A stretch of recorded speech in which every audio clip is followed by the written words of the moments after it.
So welcome to this event of Brazil Week 2021 at King's Brazil Institute in King's College London. It is a very interesting event from my point of view, this one now, because it's exactly demonstrating what Brazil Institute is and what has been done in Brazil Institute for the last 10 years.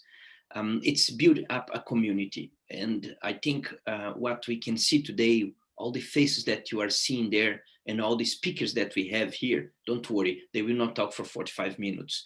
But all the speakers that we have here, they are at the core of Brazil Institute. They are the raison d'etre of our institute, is to produce research in high quality around and about Brazil and the global topics from this Brazilian perspective. So that's why, as director of the institute, I'm very proud of this event and very proud of seeing current PhD students, former PhD students, colleagues, staff members of the institute, because that's, again, it's to give the dimension or to give a good picture of what has been or it's been produced as research here at King's Brazil Institute.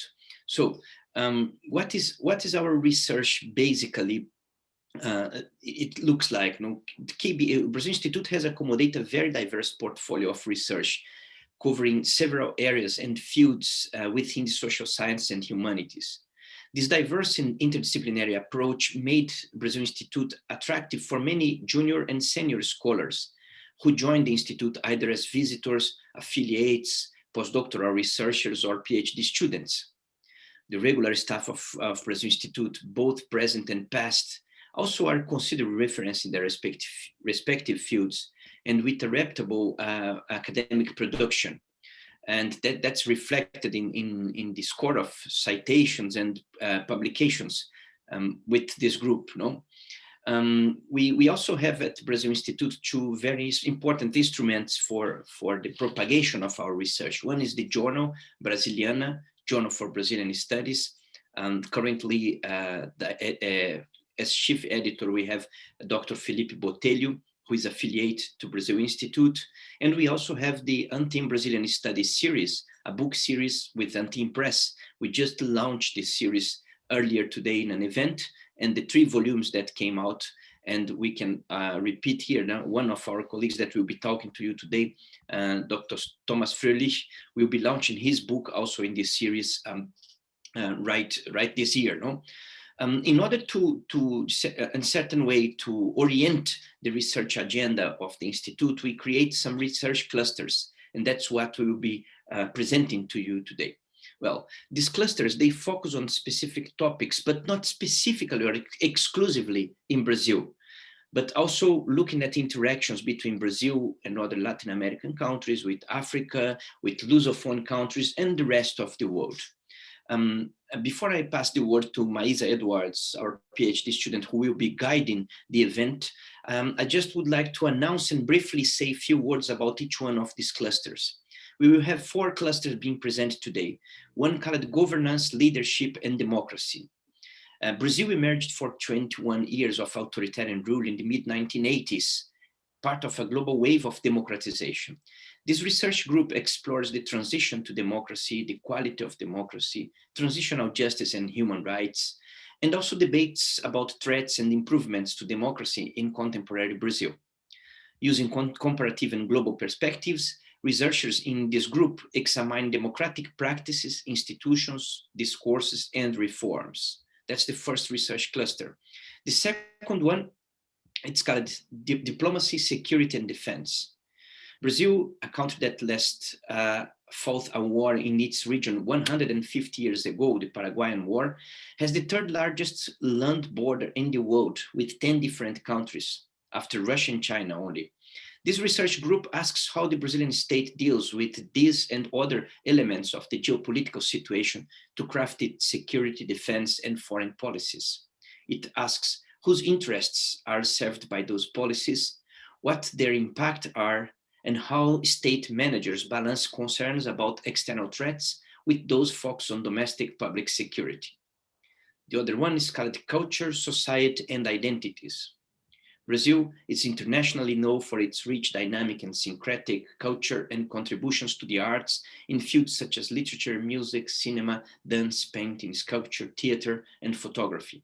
This research group analyzed Brazilian culture and how class, regional, religion, gender, racial, and ethnic identities are expressed and experienced in a complex and fast-changing society, and consequently also how it defines Brazilians' position globally in diplomatic terms or even in commercial terms.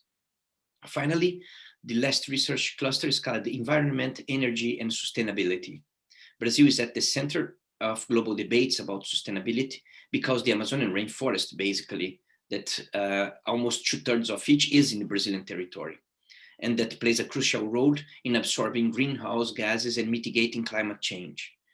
This research group focuses on Brazil's contribution to global environment and energy policies, including the transition to a low carbon energy matrix, as well as the domestic political economy of Brazil, environment and energy regimes.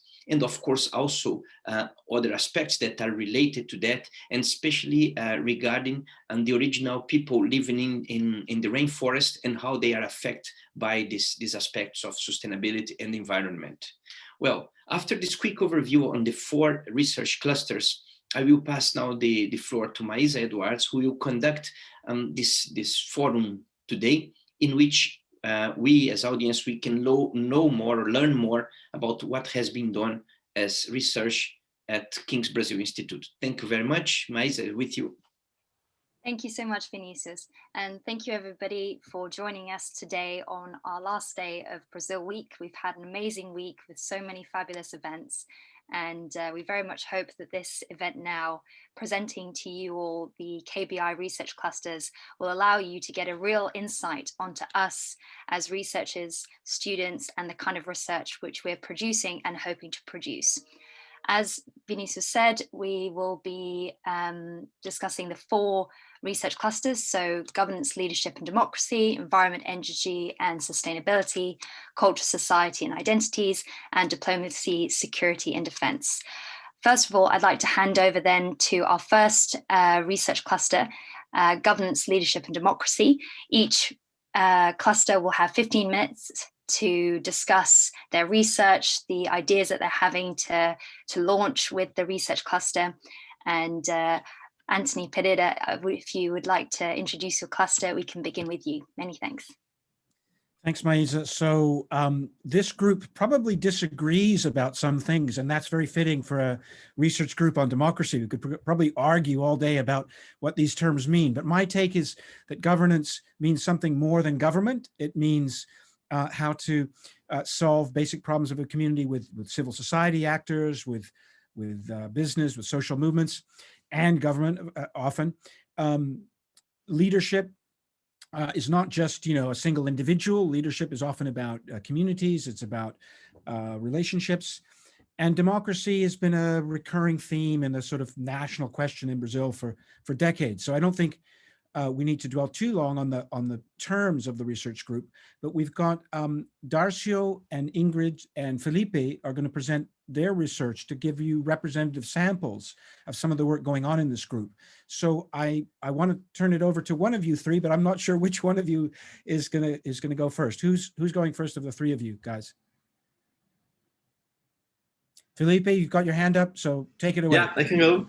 And then I believe Ingrid and then Darcio. Is it okay? Yeah. Perfect. So I'll share my screen, just 1 second.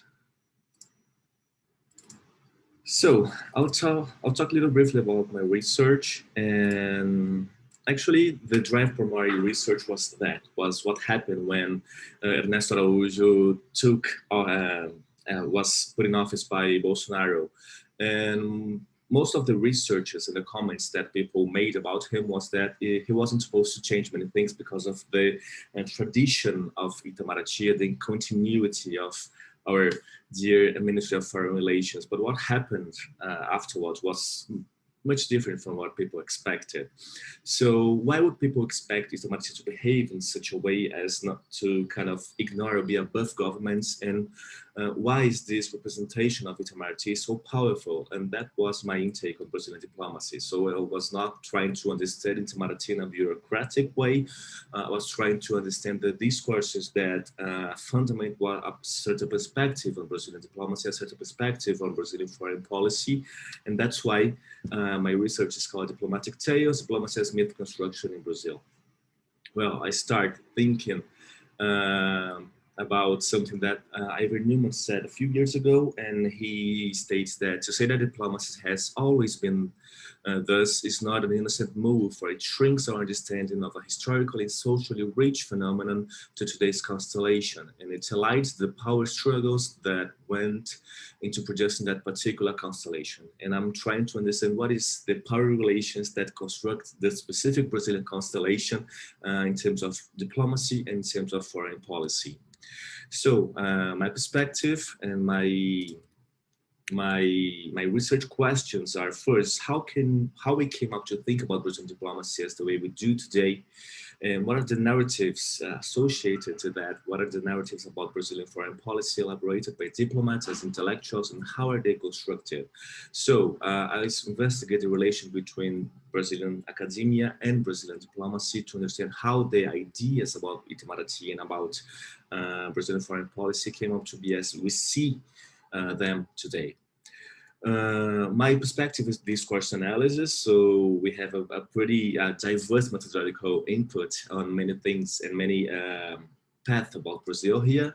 And mine is discourse analysis, thinking about the representations and the meanings that they are constructed socially. And I look at some specific representations, for example, Rio Branco, for example, what it means to say that Brazilian diplomacy has a legacy, why people say that it is insulated, it is isolated from Brazilian government, the idea of continuity, exceptionalism, and the incomparability of Brazilian diplomacy, and what made it possible to think about Brazil like that. And I use an idea to understand how meaning is changing and is adapting over time, which is to think about diplomacy as a myth, and using a perspective that Bart has presented a few years ago, actually some decades ago, thinking about diplomacy as myth, as a semiological system, and not only as a kind of a narrative, simple narrative about Brazil. And that's it. Ingrid? Can you share the screen if you need to? Oh, I don't think we need to. No, okay. I won't make a presentation since the time is so short. So I'll just speak a little bit about my research. So my name is Ingrid, and my research connects with the main themes of the cluster in a sense that I'm researching the World Bank and its relationship with Brazil. And in a sense, it goes around the international development regime, or if you may say so, a more comprehensive global economic architecture, which include institutions, arrangements, and the rules that govern the international trade and finance. And if you think about the World Bank more specifically, you can think about a system of multilateral financial institutions for development, which comprises around 27 financial institutions. And most of these institutions have the World Bank as a model for operating structure. So the development of this system throughout the 20th century had the World Bank as a dominant element in the definition of the paradigms and of the dominant ideology. And within the World Bank's governance, we can have a debate about its relationship.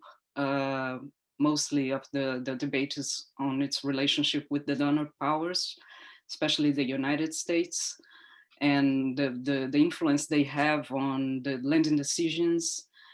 And we have a lot of debate about the heavily dependent of aid-dependent countries, which are pretty much dependent on the World Bank's decisions. And what I propose with my research is to understand a bit of the role of the upper middle income countries, such as Brazil, using Brazil as a case study, And how is their role in the World Bank development policies, and to analyze the role of these countries in the World Bank strategies.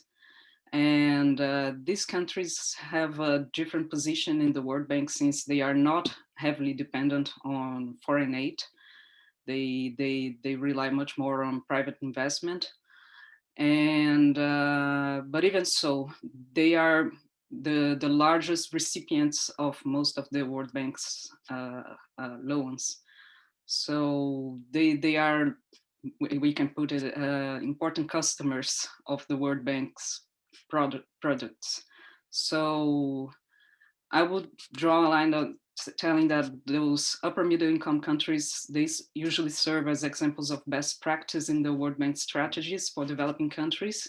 And they provide the institution with a coping mechanism to deal with the loss of institutional credibility and political legitimacy after the Washington Consensus. So one of the mechanisms that the World Bank uses to use those countries as examples of best practices is the South and South facility experience, in which those countries, those upper middle income countries, they share their knowledge to other countries regarding World Bank loans and how the projects were implemented in the countries, and they share those experiences with other countries. And Brazil was the country who has acted as a provider in most of those South and South experiences. So it's pretty much like that, let's say. Thank you. Yeah. Hello, everyone. My name is Darcio, and my research at the Brazil Institute is about the internationalization of Brazilian small companies. It's more related to the democracy in this and the leadership in this cluster. My study is about the business in incubators and the internationalization of small companies from business incubators in São Paulo. Can you change the slide for me? Yeah, but I know I have some just a few minutes, and I would like to tell about the importance of small business in the Brazilian market, apart from the internationalization. Because small business in Brazil and in most of the countries in the world is very important for the representativeness and number of the companies in the country and the job creation. And also the small companies are the core of entrepreneurship and innovation in Brazil. Most of the new technologies in Brazil come from the small companies. About the numbers is very interesting, because in Brazil, 98.5% of the companies in Brazil are small. It's around 8 million companies, small companies. They have employ around 52% of the labor, the labor force in Brazil, and represent 27% of the Brazilian GDP. And part of my research in São Paulo, for the importance of the state of São Paulo from the Brazilian economy, 98% of the small companies in São Paulo is around 2.2 million small companies. It's quite you can imagine for the size of the Brazil. For the economic context, Brazil, the small companies, they face a huge opportunity, but most of the small companies are not prepared to compete in the global economy. Yeah. We have just few examples of low economic growth, and nowadays the political turmoil in Brazil is affect the entrepreneurship a lot.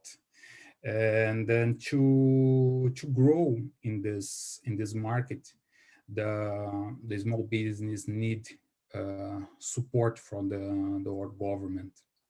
Of course, we have some policies, but it's too low for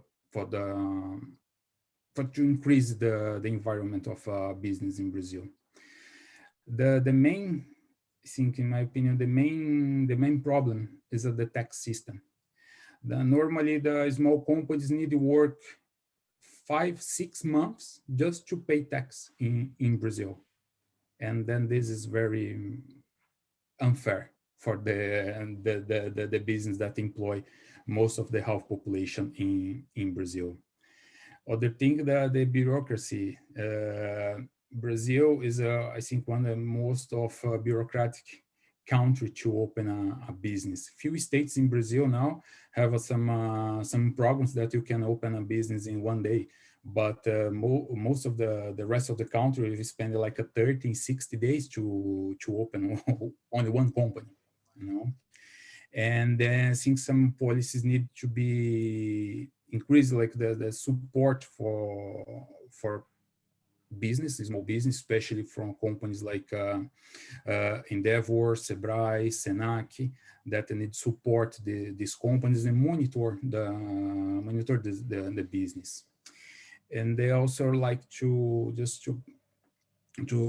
make a point for like the entrepreneurial education.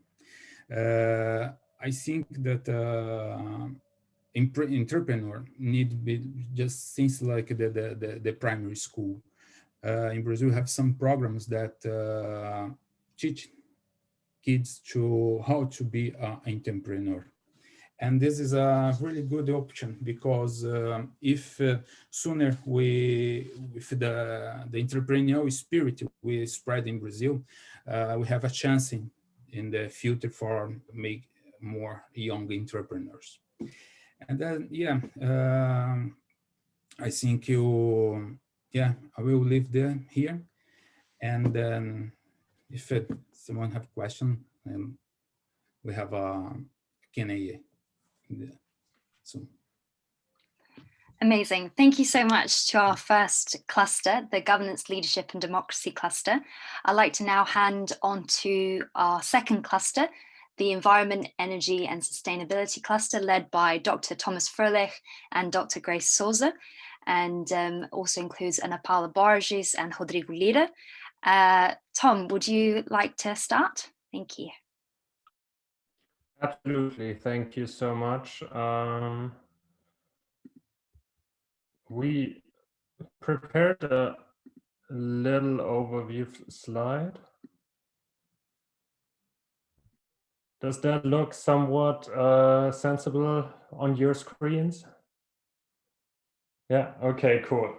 So we are the research cluster about energy, environment, and sustainability. And we are looking at these areas from a variety of perspectives. Vinicius already gave a brief introduction, and we thought we would very briefly introduce what we're doing, either for our PhD projects that are currently ongoing, or in Grace's and my case, what we did for our PhDs, then place that in a theoretical framework in a way so that people can see where they can maybe plug in their own research that might cover other topics. And then each of us will give a little outlook what we're working on currently, and that will hopefully set the stage for further discussions and collaborations. So then I would like to ask Anna to start with her presentation.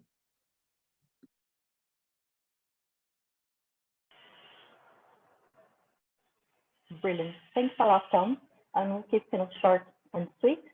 I'm Anna, a PhD candidate in the joint program at King's and the University of São Paulo. And my research is on the strategies of philanthropic organizations in the United States, funding environmental NGOs in Brazil. So I'm looking into which areas within the big umbrella of environment they have prioritized in the past 20 years, for instance, if they're doing mitigation or adaptation. And I'm also making connections between their stated priorities when they say that providing local empowerment is a priority and their actual projects on the ground. So I'm studying over 270 environmental grants made by 3 foundations. Made by 3 foundations from the US to Brazil, and Hewlett, and Gordon, Betty Moore, and Mott. And then we can talk more about it in the Q&A if you'd like to. Thank you.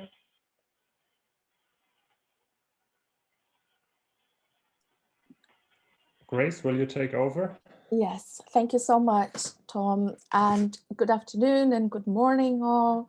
It is great to be here, and I'm very excited to hear about the research of all my colleagues at KBI. I am Dr. Grace Yara Souza. I'm an activist, consultant, and researcher on environmental conservation, development, and social environmental movements. I'm also looking to the drivers and funders of deforestation, ethnic identity politics, and I use political ecology as lenses and methods. I take a post-colonial approach and focus on the politics of scale from the global commitments with climate change and biodiversity conservation, and how these commitments, or the lack of thereof, impact indigenous peoples and non-indigenous peoples who live in the Brazilian Amazon. I'm also a co-founder of a research group called Closer, Talents of Conducting Social Environmental Research, which is kindly hosted by the King's Brazil Institute and connects several other researchers from other places across the University of London, Brazil, and also New Zealand. And very excited to be here, open to answer any questions, and I will pass it on to Rodrigo Lira. Thank you. I'm sorry. Hello, everyone. Thank you, Grace. Well, my name is Rodrigo, and my PhD project is about the relationship between energy companies and foreign policy. So more specifically, it's about Brazilian foreign policy and Petrobras, when this company can act in a more autonomously way, seeking for profit, and when this company is constrained by political and diplomatic interest. And I want to compare Petrobras with other energy and oil companies in the world, so I can see when these companies are just following political and diplomatic interest, like I said. For a challenge as great as this, I'm using both qualitative and quantitative methods. DA analysis, more specifically, and content analysis in diplomatic cables. And it's pretty much that. Thank you. Thomas, the floor is yours. Thank you so much. That is great. This concise overview works really well, just as we had discussed it. So I'm Thomas Fröhlich. I am currently an ESRC-funded research fellow at the War Studies Department at King's, and also part of the King's Brazil Institute. I actually did my PhD at the Brazil Institute about Brazil's international ethanol strategy. I looked at the time of the Lula and the first Dilma governments, and how they tried to create a global market for Brazil's foremost biofuel, ethanol. The book will be coming out at some point this year. It is in the workings right now with Anthem Press, and I can only highly recommend publishing with them. It has been a very nice process so far. Apart from my PhD, I am generally speaking interested in the geopolitics of climate change mitigation. So basically asking, what are we to expect in geopolitical terms from our actions to reduce climate change? I apply international relations theory. In particular, I'm very much interested in neoclassical realism, an idea that puts structures of power on the global level as the first level of analysis, but also does not discount the inner workings of states and the policy complexes. And currently I am dreaming and writing up a project proposal about the integration of South American energy markets. While that might seem a bit optimistic and at this stage in especially Brazilian politics, I think in the mid to long term we will see more integration, and especially when it comes to climate change mitigation and decarbonization. This is, I think, a very, very timely topic for the years to come.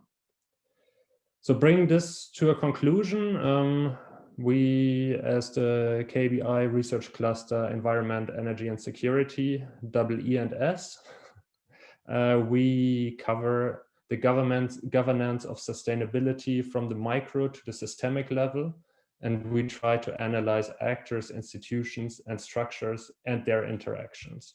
So we are happy to answer questions. I see there might be some in the chat, and we are also very happy for you to get in touch and join us with your research ideas. Amazing. Thank you so much to the Environment, Energy and Sustainability Cluster for telling us all about their research. That was great. I'd like to hand now on to our third cluster, which is the Culture, Society and Identities cluster. Here we have representatives from that cluster in Dr. Vinicius Carvalho, Daniel Buarque and Haile Gadelha. Vinicius, I'll hand over to you and you can introduce your cluster. Thank you. Thank you. Yeah, this cluster tried to, as I mentioned before, to connect with some aspects of culture and society and how that will play a role, for instance, in diplomacy or even in the idea of the country globally, how the country is depicted based on aspect of culture, religion, society. It is perhaps the cluster that flirts with humanities more closely. And we have some two representatives of this cluster to talk about their research here today, and they are Haile Gadelha and Daniel Buarque. And I will leave to them to present their research to you here. Who would like to start, Haile or Daniel? I can begin. Excellent. Go ahead, Daniel. So as Vinicius just said, it is very multidisciplinary. We use a very multidisciplinary approach in this cluster. And my research specifically draws a lot from sociology and psychology, because I'm looking at status in international relations. So the idea is to understand the pecking order of nations and how nations are put in a ranking in international relations. And I'm looking at Brazil to find out how Brazil is, what's the status of Brazil according to other nations. So it could also be linked to our first cluster when Felipe was talking about his research on how the idea of diplomacy was created in Brazil. Along with that, there's a strong idea that Brazil has a strong tendency to search status. You can go back to the work of Rio Branco when he created a lot of what's seen as Brazilian diplomacy. He already talked a lot about prestige and about achieving recognition from the rest of the world. So I'm starting from the idea that Brazil wants to be recognized in the rest of the world. And my research is focusing on what is the perception that other countries have about Brazil. And for that, I'm looking at the 5 countries that are permanent members of the Security Council. And I've conducted 94 interviews with the foreign policy community of these countries to find out what is their perception about the status of Brazil. So I'm working with the I'm working with the idea that status is based a lot on how the country is perceived from abroad. It's not what Brazil tries to project. Brazil tries to project the idea that it's destined for greatness, that it could be a great power one day. And instead of looking at what Brazil is trying to project, I'm looking at what the other countries are actually seeing about Brazil. And I'm finishing my thesis now. I'm hoping to finish a PhD by September. And the main idea is that Brazil is a coveted pawn, meaning that on one hand, it is not perceived as an important player, so it is a pawn. but at the same time, powerful nations want to have Brazil by their side. So they covet the partnership with Brazil. And they don't want Brazil to be aligned with other nations, especially competitors. So the US wants to have Brazil by their side. They don't want Brazil aligning with China. And China wants to have Brazil by their side and not aligning with the US. But at the same time, all of the countries say that Brazil is not that relevant in international politics. So I'm working with this idea of contrasting what Brazil tries to project and what is actually seen by the other countries. So it draws a lot on sociology because studies of status draws from sociology, and draws from psychology because the methods I'm using are based on the idea of intersubjective perception of nations. So yeah, I could also link this to diplomacy. I could also link this to environment, because a lot of people talk about how Brazil uses the environmental policy to try to project an important role in the world. But the main focus is on status and on intersubjectivity and on psychology and how that can affect international relations. That's it.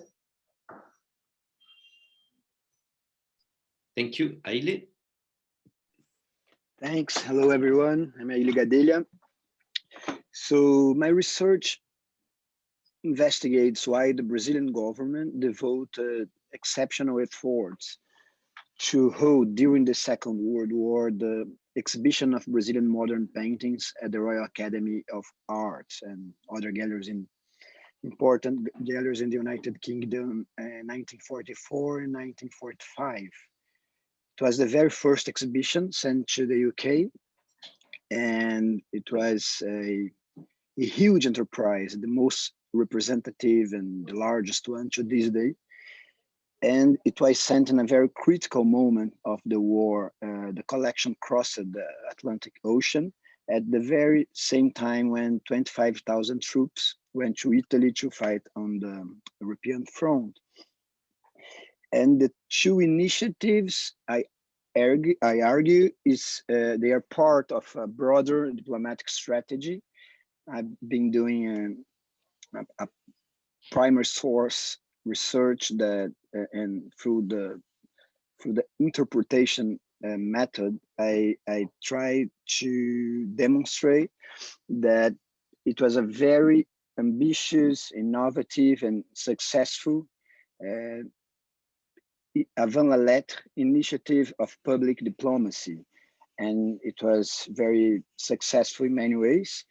It managed to establish long-lasting true relationships with key influential figures of the British society. It managed to get a very positive repercussion in the newspapers. And finally, it gave or contributed to give to Brazil cultural credentials that position Brazil as a par with the emerging powers. So it was a very successful way of presenting Brazil as a global player in the new international system that would emerge from the war, conveying the image of a fast industrializing, modernizing country, in order to replace the idea of slavery-based exporter of raw materials. And well, that's basically what I tried to demonstrate with the dissertation. Thanks. Thank you very much, Aile and Daniel, for your presentations.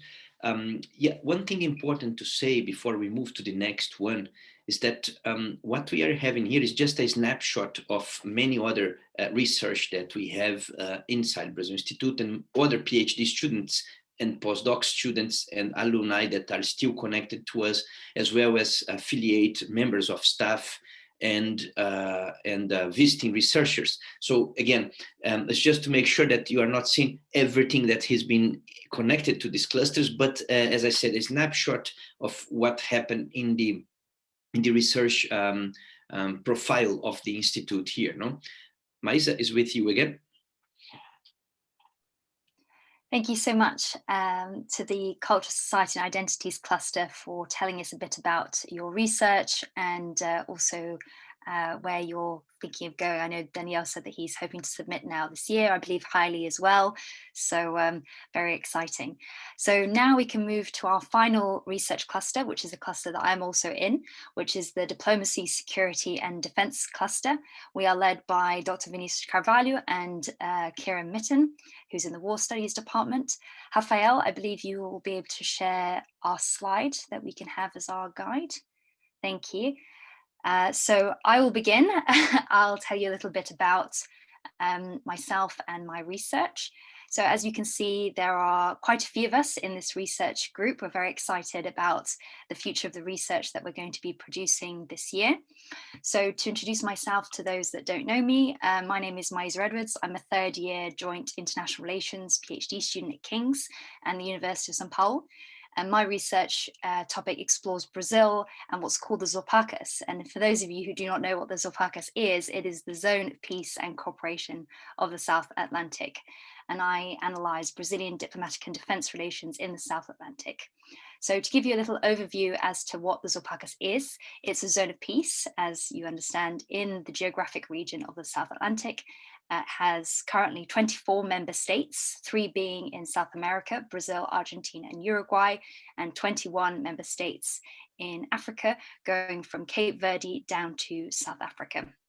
There have so far been 7 ministerial meetings in a range of countries, but predominantly in oscillating between South America and Africa.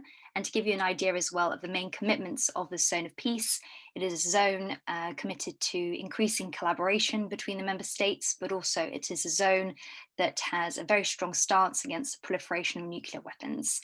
So my contribution to my research cluster is essentially bringing this knowledge on peace, but also on the study of security, predominantly in the South Atlantic region. And we also have some exciting news in terms of some projects for our cluster. We recently submitted a grant application to do a collection of articles. So I will be writing an article as part of my this joint research project with my colleagues, which will explore the current narratives surrounding the Zone of Peace and Cooperation in the South Atlantic. And this was established in 1986. And it has greatly evolved and changed in the last 30 plus years. And the most recent ministerial meeting, I mentioned there were 7, but the most recent one was in Montevideo in Uruguay in 2013. And since then, interest in revitalizing the Zorpacas has kind of been marginal. It's ebbed and flowed. There was the potential of having a ministerial meeting in Cape Verde in 2015. This did not happen. But in the last couple of years, especially since the summer of 2019, the Zorpacas has begun to feature more prominently in Brazilian discussions regarding its defense agenda and its perspective on South Atlantic security. So my article, which I'll be writing as part of my research cluster, will be looking at, are we therefore seeing a new, what I'm terming a new revitalization of the Zorpacas? So yeah, that's a little overview about my research, and please, get in touch. My email is my name, so maisa.edwards@kcl.ac.uk. If you would like to discuss or learn or even chat about South Atlantic security, you can always send me a message. I'll happily do that. And now I'll pass on to Orion. Many thanks. Thank you, Maisa. Hi, everyone. My name is Arya Noda. I am a third-year PhD candidate, part of the joint IR program between King's College London and the University of São Paulo. And at King's, I'm a part of the War Studies Department as well as King's Brazil Institute. So in my current doctoral research, I look at nuclear weapons policy and politics from a post-positivist symbolic perspective.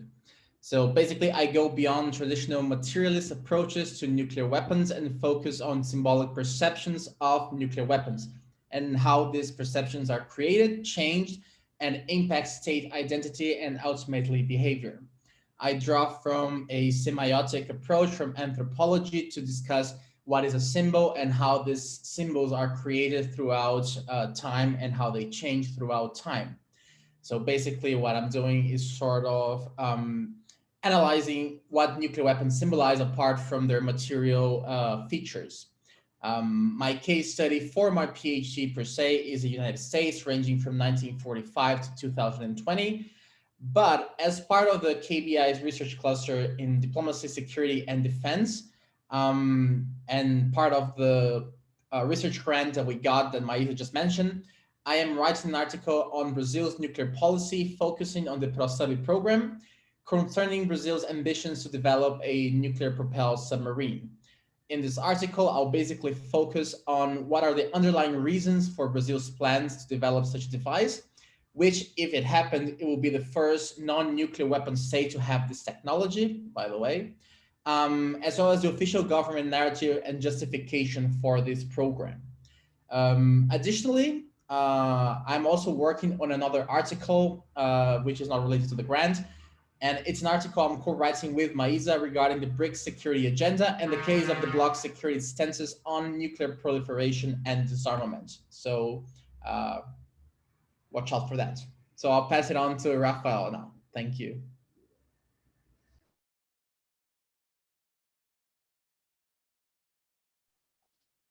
Hi guys, I'm Rafael Lima. I'm a second-year PhD student at War Studies, but I'm also contributing with the cluster here at King's Brazil Institute. My research focuses on the diffusion of the contemporary army organizational paradigm, which I call the military transformation model, which is basically deals with lighter units, highly technological, highly deployable, and basically a model that inspired NATO organization of force, and how it diffused to South American armies, because ever since the last few years, we've been hearing several South American armies that included Brazil talking about military transformations and during their army reforms. So I want to understand a bit of how this agenda diffused and what are the changes this paradigm faced when diffusing to the region. This research came from my experience. It was not only an academic inquiry, but also pretty something I faced when I worked at the Center of Strategic Studies of the Brazilian Army. At the time, I could watch closely as the army would brag about undergoing the process of military reform and military transformation, how they were going to step into the 21st century. But at the same time, they were being deployed mostly to internal security roles. And at the same time, they were dealing with non-traditional roles, such as civic actions or food distribution or any other needs the state had. So this led me to question what kind of modernization was going on. And so I started to build my PhD research on that. So my PhD research basically is structured as a comparative case study methodology using process tracing techniques, comparing three cases, which I call like paradigmatic cases of the military transformation agenda in South America, which are Chile, Colombia, and Brazil. I also, my main contribution to the research cluster and in general then is on studies regarding civil military relations, military diffusion, military reform, and defense and security in general. Nowadays, I'm also part of an interinstitutional research team from a project funded by CAPES and the Ministry of Defense about the Brazilian Army's GPS guided rocket launcher called Astros 2020. And we are analyzing it from several perspectives. It's an interinstitutional program with research with several universities back in Brazil as well. So I'm also trying to deal with this topic in the more applied manner as well. So this is for me my main contribution. Thank you for the opportunity, and yeah, Maísa. Amazing. Thank you so much to Orion and Rafael, my fellow cluster mates. I'll hand now back to Vinicius to make some closing remarks, and then I'll lead the Q&A. I see that we have some great questions here. So Vinicius, if you'd like to conclude, and then I'll chair the Q&A. Many thanks. Thank you. Thank you all for presenting your research here. I just want to highlight what I said before. That's not what we have only. I think what we understood seeing these clusters, it's how they interact among themselves also, that sometimes one research that is in one cluster actually has connections to other clusters. So let's look at this much more as a constellation than a single closed aspect of research. Also highlight that in each one of these clusters, everyone associated or related to Brazil Institute, either as visiting researchers or PhD students, affiliate members of staff, external members of staff that are connected to the Institute, alumni, postdoc, everyone, it's part of this community of research that we have here. And the clusters are much more exactly to help the consolidation of this community of research and to help us to visualize how much Brazil Institute has done and is doing already in research terms, because that's a quite important point to see here.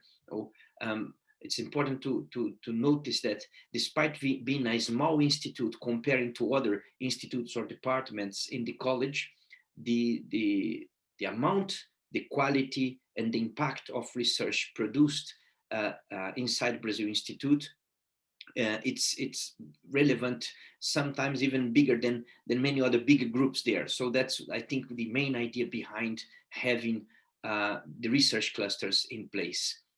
And again, they represent one snapshot of what is a picture in constant transformation, because we have in the past many other research and theses that were defended in the Institute, and we are continuously looking to having more and broaden and amplify more the capacity of research that the Institute has. What also I think it's important to see here is that all the research that we are developing, they are also looking to have an impact in the society, either in Brazil globally, either also in points that interact Brazil with the world. So I think this is an important element to highlight, is the impact element of the research produced by the Institute. So for those who are watching us, if you have your PhD project and want to come to Brazil Institute, if you have finished your PhD and would like to be associate to Brazil Institute and join forces with us, that would be wonderful. Maisa, thank you again for preparing and organize that, and that with you now to conduct the Q&A. Fantastic. Thank you so much, Vinicius. And yeah, again, to reinforce that we are a very, we're a very great team, I think, as well at the Brazil Institute. I think it's important to highlight that. We have so many different fields of research within our small department, but we are great collaborators and have a great dynamic as well amongst ourselves. So I'll now turn to some of the questions here in the Q&A. I'll turn first to a question from Anna Grimaldi, who is herself an alumni of the King's Brazil Institute. She's asking this question to Grace, but I guess as we have Anthony Pereira here as well, I'm sure he'll have lots of things to say about this. And this is a question of Anna's saying, I was wondering what your hopes, expectations are for the Hague's trial of Bolsonaro for environmental justice more broadly. I'll ask Grace first, but Anthony, if you have anything that you want to add, it'd be great to have your thoughts as well. Thank you. Thank you so much, Maisa. And huge thank to Anna Grimaldi, who herself has has recently finished a PhD on transnational human rights movements and is working on this theme. So very nice to engage with you on this question. Thank you again. This is a very interesting topic. So just now in January, we saw the news that two indigenous leaders, very well known, Chief Haoni Kayapó and also Chief Almir Surui, along with a lawyer from a French lawyer called William Boundon, if I'm not mistaken. They put together a new complaint at the International Criminal Court accusing Bolsonaro of ecocide. This is, from my knowledge, the 5th criminal representation that has been put at the International Criminal Court. And if I'm not mistaken, there is another one at the International American Court on Human Rights, coming from the Yanomami and Yakanawas peoples. And that is another one that was put forward in March at the United Nations Human Rights Council as well, about the risk of genocide of isolated indigenous peoples and the dismantling of government structure of deforestation in the Amazon region particularly. And going to Anna's question, it's an interesting one because it takes forever and it can take like decades for those complaints to be processed within the International Criminal Court. And it's very, very important to raise awareness of what is going on in an important place such as the Amazon, and how much of the dismantling of social environmental policies have been impacting the health of the indigenous peoples as well as the health of the planet in general, especially considering the importance of the Amazon, Pantanal, and the Atlantic forest in Brazil. I suspect that given the very small team working at the ICC and all the others, and the many complaints that they have to address, it is unlikely that we will hear, you know, a continuation of that within the next 2 years while Bolsonaro is still in power.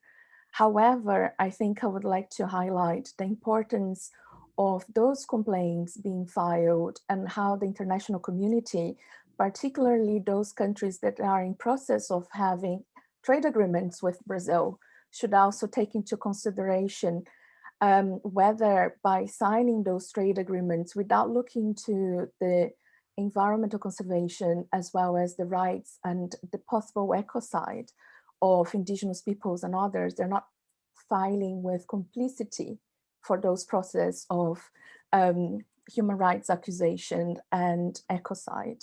So it's an interesting one, to be honest, to be following from several different perspectives. And it is also an interesting one to think from our international relations point of view and how the environment as well as human rights and the connection of social environmental rights is so crucial at every international agenda, including trade at the moment. And I hope it helped to get even more confused about the theme. Anthony, in case you do want to add. Thank you. Yeah, Grace, you're the expert on this, so I defer to you on the international stuff. And I agree with you that much of what this is about is consciousness raising, you know, educational, because the system takes so long to process these things. But I would just add as a footnote that there's a process that mirrors this at the domestic level. So the Prosecutor General has filed a very well put together brief, which includes some of the information we were talking about, and has made those charges domestically. And of course, you've got 60 impeachment bills, many of which mention the same kinds of things you're talking about. So there's a pressuring, there's a similar process at the domestic level as well as the international level. Very good point. Including the indigenous peoples have won and self-represented themselves before the Supreme Tribunal Court in Brazil, which is really new. It's the first time that this is ever happening. Thank you. Great. Thank you so much to Grace and to Anthony for answering that question. I know that it's something that we'll have to pay a lot of attention to in the coming years, especially as we know climate change is real. It needs to be fought, and hopefully there will be a good verdict at this trial. Let's now move on to another question. I see here there is one for Ana Borges from German Nieva, asking, if Anna could expand a bit more on the US's NGOs and what scale and type of projects they often support in Brazil. Anna, I'm sure that you obviously are best placed to answer this question, but perhaps Thomas Fröhlich might have something to say, especially in terms of NGOs. I don't know if that is also something that links as well to your research, but I have a feeling it might. So I'm just going to throw that out there, perhaps if you want to add anything after Ana Borges. Thank you. Hey, Maisa. Hi, that's a great question. Thanks for it. And so I think the bottom line here and what I found so far is that these American foundations, like private philanthropic organizations, they are mostly funding actually specific NGOs. So different types of projects, as long as a few kind of specific NGOs are working on them. So I'll elaborate a bit on that. So I found out that the average donation varies a lot, but that's between $200,000 to $1 million. But even this low end, $200,000 is a lot of money for a Brazilian NGO. So you can see here that they are already funding a few kind of established, well-organized NGOs, specific ones. Even if they work with a few NGOs, like 10, 15 NGOs, they mostly fund and they focus their funding on 3 or 4 specific organizations in Brazil. So you can tell that these foundations have relationships with specific NGOs, not just within the topic they work on. It could be climate change, or it could be social justice for indigenous peoples, for instance. But no matter what topic or project they do, they work with a few specific, large, well-organized, well-established NGOs in the country, which can be, one can say, is a bit weird, because since they say they support grassroots organizations, that's not what you really see on the ground, because these are not really actual small grassroots movements. They're just kind of institutionalized, well-established organizations.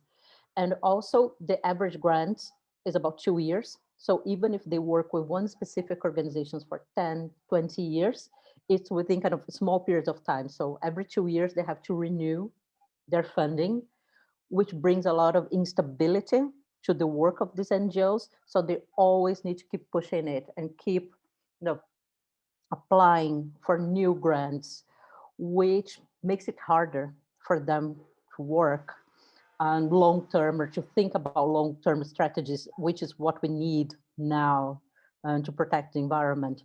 So that's my first kind of early findings from my research. And as Maisa said, if Tom would like to add anything, I'm not sure if you do. I mean, yes and no, you know, if you hold a microphone to my face, I will happily speak into it. But NGOs are so far not my specialty, but I would like to put it out there that I think it would be really interesting to look into the translation of societal norms that are created by NGOs and how these translate into, I would say, hard power. And the best example that I can think of right now is that two examples, actually, both related to green NGOs. On the one hand, the whole WTO negotiation about green goods, so that environmentally beneficial goods will be treated in a better way than other goods, which has been pushed forward by NGOs mainly, but also by Brazil during the Lula years. And how this particular negotiation has stalled, but I'm pretty sure in the future we will see similar negotiations coming up again, including in big European trade deals. So in that sense, these societal environmental norms will have a material impact on international relations.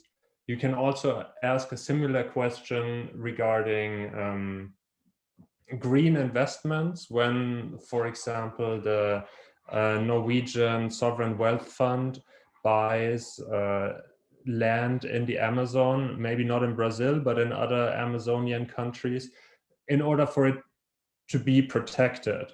And that will ultimately also translate into a leverage that a country, in this case Norway, then has over Brazil or Ecuador, which we, I think, have already seen that, for example, Ecuador stopped the exploration licenses for their Amazon part for oil exploration. So I think I would invite people to join our research cluster and look into what NGOs do on the ground and how that, you know, societal good doing translates into real power. Fantastic. Thank you, Anna and Tom. Grace, would you like to contribute anything else on this as well? Yes, if I may, just to kind of like create a bit of a buzz. I was just thinking now as part of the consultancy, I'm having quite a lot of access to both sides of this discussion. And I think Anna and Tom, they're raising very important points. But two others to take into consideration, I think, when looking to the internalization of those philanthropic fundings to the smaller grassroots organizations, that is quite interesting to put it out there.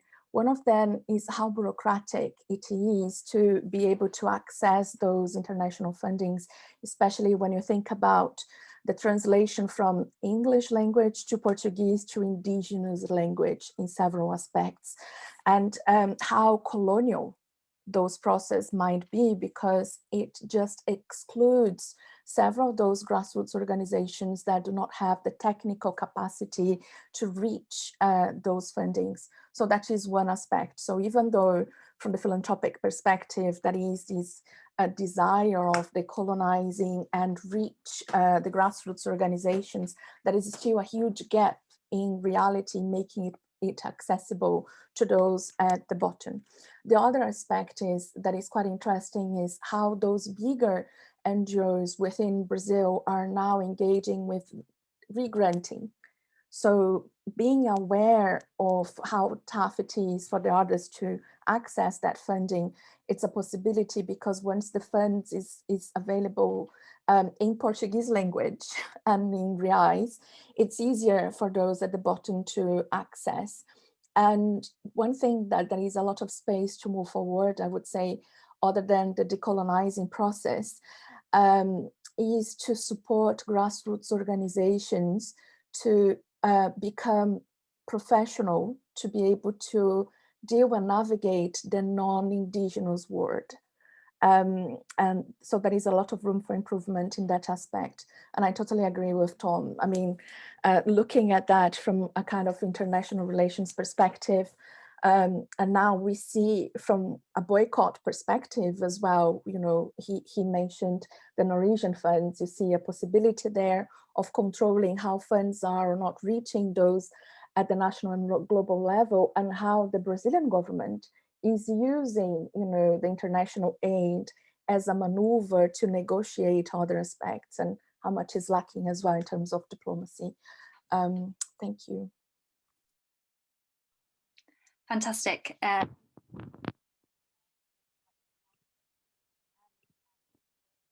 Questions. This one is to the from Anna Grimaldi, to the Diplomacy, Security, Defence cluster, asking, can your research projects tell us anything about south to north flows of ideas and norms beyond south-south, which some of you have mentioned? I'll answer this in part, but then I'll pass on to my colleagues, Rafael, Orion and Vinicius, if you have anything else you want to add. In terms of south to north, well, in terms of my research, looking at the South Atlantic and considering South Atlantic security, I think it's very important that although I'm obviously analysing predominantly Brazil and the South Atlantic, I do also have to consider that there are very important extra-regional actors in the South Atlantic. The British are there, the Americans are there, the Chinese are there. And in terms of looking at this idea of south to north, my considerations, especially in looking at South Atlantic security as a whole, need to still encompass looking at the presence of these global north actors. So in terms of my research, I definitely have that overlap, but Rafael, Orion, Vinicius, do you have anything more that you want to add? I can add something.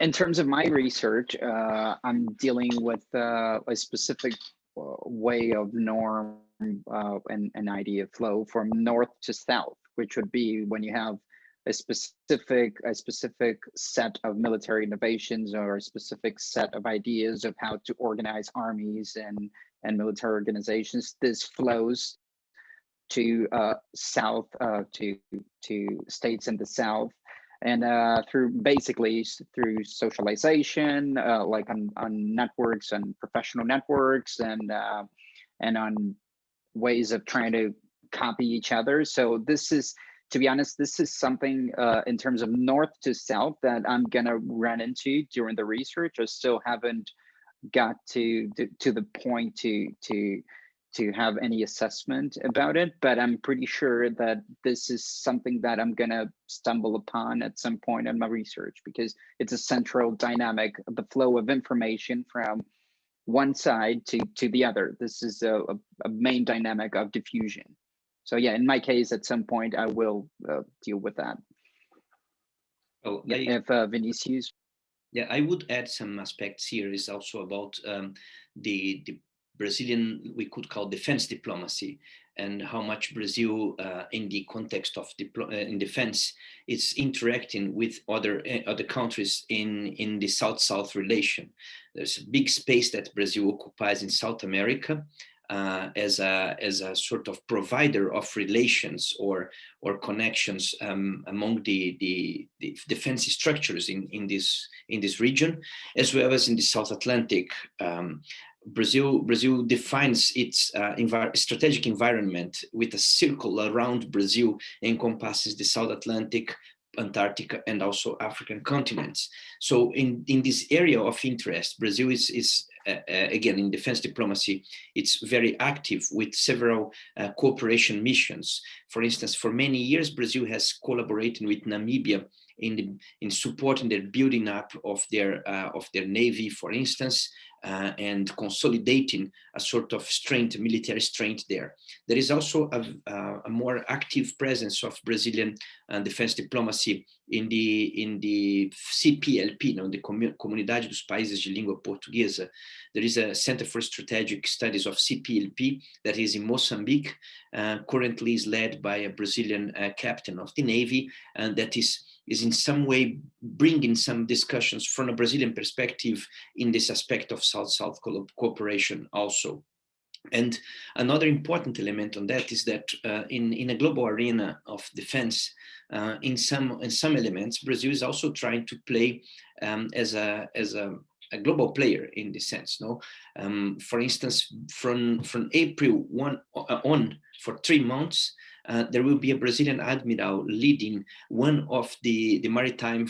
There is this combined maritime forces in the Bahrain, looking at especially in the Somalia region and the Suez Canal, etc. That environmental area, strategic area. There will be a Brazilian admiral leading one of the maritime task forces there. That's quite important because it's far away from the spectrum that we are imagining to see Brazil, but it represents an important step in projecting globally some perspectives on defense diplomacy also, as I mentioned. Fantastic, thank you so much. I see also that we have some other questions. One was directed to me and I've answered it in the chat, but I'll give a little overview as to what was asked. This is a question from Livia Groltz, who's a master's student at the University of Minho in Portugal, asking me, but obviously I invite anybody else who'd like to contribute to the answer to say something. asking the opportunities that I see for Brazil regarding cooperation in the Gulf of Guinea and how to tackle the lack of material capabilities, and to what extent can the current foreign policy have a negative impact on this cooperative context for Brazil. So I answered mostly in regard to the Zopacas, which is my area of research. And yeah, that's something that I'm going to explore in the article that I'm going to write as part of the research cluster, looking at this idea of revitalization of the Zopacas. Because although, as I mentioned, the last ministerial meeting was back in 2013, there has been a lot of moves around potentially this idea of revitalization. And the fact that Bolsonaro, albeit briefly, did mention the Zopacas in his speech at the UN General Assembly back in September is encouraging. And it's also mentioned in the new defense strategy for Brazil and also its naval strategy. So it is very much still in conversation, which is great. With regard to the Gulf of Guinea, absolutely, I agree. There's definitely a need to increase levels of cooperation, particularly amongst not only the countries in the region, but also for Brazil. And I'm also, of course, invited Livia, if she would like to discuss it further, she can always email me.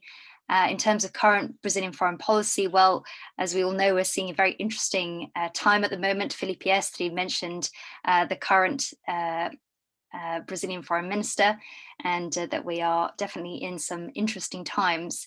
But I'll hand that actually to Vinicius and then to Felipe. Perhaps Vinicius would like to say a little bit as well about the Gulf of Guinea, and then Felipe could say something about this idea of what we're seeing in terms of diplomacy right now and why and how it's changing from times before. Thank you. Thanks, Maisa, and thank you for the question, Livia. I will try to be brief in the answer of such a complex issue.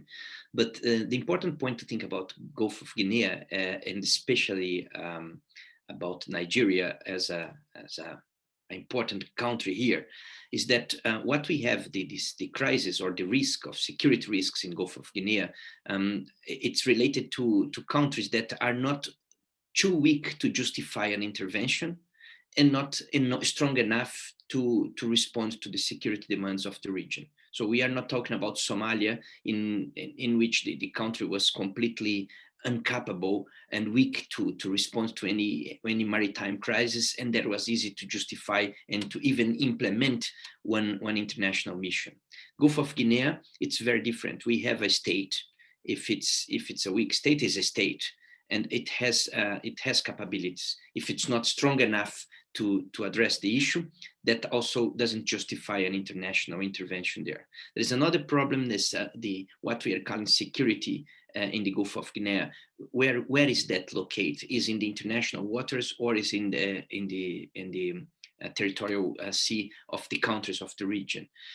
We have a third complication, is the increasing of private actors of security in the region. Both Chinese private security companies, Russian private security companies that are being called to protect assets in the region. There is another aspect of that. We are not talking about classic piracy and classic contemporary piracy.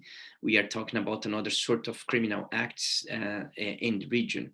Ransoms are not so common there. It's much more stealing of oil in ships that are waiting to be discharged or even used as deposit there. This is a sort of criminality connected directly to what's happening in the land. So there are lots of aspects of internal public security that are impacting in this international arena. And there is no international framework in which another country or even Brazil could act there. Perhaps activating Zopacas and giving another status to Zopacas, that's not only a zone, but institutionalizing it in some way, would create a possible institutional framework to an international operation in the area to assure this zone of peace in the South Atlantic. I think Brazilian contribution to this case, it should be connected to the countries in the region, and some of them are quite directly practical. For instance, Brazil has a fantastic hydrographic system and service operating with the Brazilian Navy. This hydrographic service could easily provide support to mapping the islands of the delta of the Niger River, where it's used a lot to escape for many of these criminal groups, as well as training Marines troops to operate in that environment. That's exactly the borderline when the criminality transcend from land to the sea. I will not go further here because it can be a long answer, but just to give an idea how the complex issue of the Gulf of Guinea is here. Thank you. I'll just say a few words about Anna's question before that, because if you think about norms, it would be interesting and ideas from south to north. It would be interesting how diplomacy has been changing because of the criticism of the traditional story about diplomacy as a Eurocentric construct, and how they are seeing many other kinds of diplomacy, many other types of diplomacy that has been applied and has been tried. For example, if you think about environmental negotiations, the Indaba, the way they were inspired by a South African way of solving problems was deeply influential when you think about Paris Agreement. So there's criticism of diplomatic Eurocentrism, and also there's a criticism and a kind of a more diverse way of making diplomacy, which takes into account the South in general. And thinking about that, and thinking about the South Guinea and the Guinea Gulf, it would be interesting to say that diplomacy is not only a way of gathering information and sharing information, but it's also a way of dealing with estrangement and dealing with otherness. So diplomacy can be seen as a buffer between different cultures and different perspectives. When you take some quite idiosyncratic views and you apply them to the way you do diplomacy, that can be very harmful in the sense that you lose that capacity to mediate between self and other. And I see that what's been happening not only with Guinea, but also with Brazil in general. Brazil has lost, in many sense, the capacity of dealing with otherness because of the way diplomacy has been kind of taken by a populist and idiosyncratic foreign policy that Bolsonaro tried to implement. People thought that it would, that Itamaraty would be protected by such changes, but that's not the case at all. We can see that now. So it would be a good start to just think about diplomacy as a way to mediate and not to create more conflicts and to put some, some gas in the flame that's already there. That's it. Thank you. Fantastic. Thank you so much, Vinicius and Felipe, for your additional contributions. Well, I think we're coming to the end of our event. Vinicius, do you have any other closing remarks, or may I conclude? Okay. Well, thank you so much to all of you who attended, and thank you so much to my colleagues and friends at the Brazil Institute for participating. It was wonderful to hear your presentations and know a bit more about your work and the ideas that you're having for these research clusters. I encourage you all in the audience to please get in touch with us if you have any further questions or have any extra ideas. As Tom also included in his slide for his research cluster, we're very interested and keen to hear your ideas, and please stay in touch, and we hope to see you at our future events. I think it's also good to remind you as well to check out the King's Brazil Institute website and also our Facebook and LinkedIn. We post very regularly. We've been doing a series since September celebrating our alumni and also current students. We have Alumni Monday and Current Student Thursday, so you will see profiles as well of the student and alumni community at the KBI. So once again, thank you so much to our audience, and thank you so much to my fellow panelists. And thank you, Vinicius, for putting together this incredible week of events, and to Anthony Pereira as well for his immense contribution. And I think that's everything, guys. Thank you so much.